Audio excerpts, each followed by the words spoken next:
एक राजा की बेटी की शादी होनी थी। बेटी की यह शर्त थी कि जो भी 20 तक की गिनती सुनाएगा वही राजकुमारी का पति बनेगा। गिनती ऐसी होनी चाहिए जिसमें सारा संसार समा जाए। जो यह गिनती नहीं सुना सकेगा उसे 20 कोड़े खाने पड़ेंगे।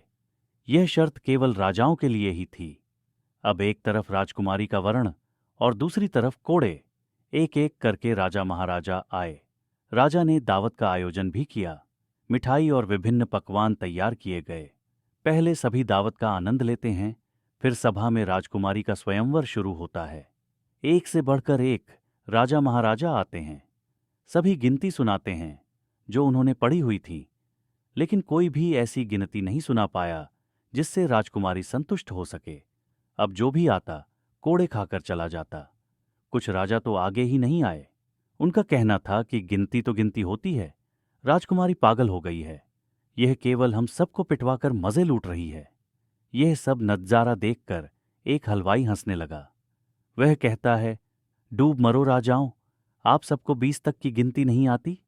यह सुनकर सभी राजा उसे दंड देने के लिए कहने लगे। राजा ने उससे पूछा, क्या तुम गिनती जानते हो? यदि जानते हो तो सुनाओ। हलवाई कहता है, हे राजन, यदि मैंने गिनती सुनाई तो क्या राजकुमारी मुझसे शादी करेगी? क्योंकि मैं आपके बराबर नहीं हूं और यह स्वयंवर भी केवल राजाओं के लिए है, तो गिनती सुनाने से मुझे क्या फायदा? पास खड़ी राजकुमारी बोलती है, ठीक है, यदि तुम गिनती सुना सको तो मैं तुमसे शादी करूंगी, और यदि नहीं सुना सके तो तुम्हें मृत्युदंड दिया जाएगा।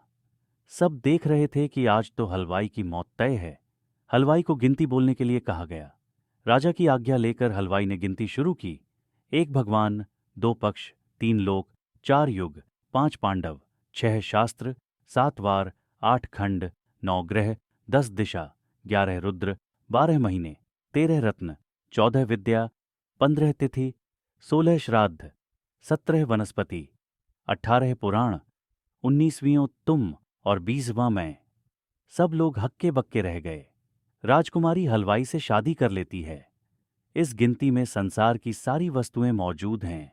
यहां शिक्षा से बड़ा तजुर्बा है।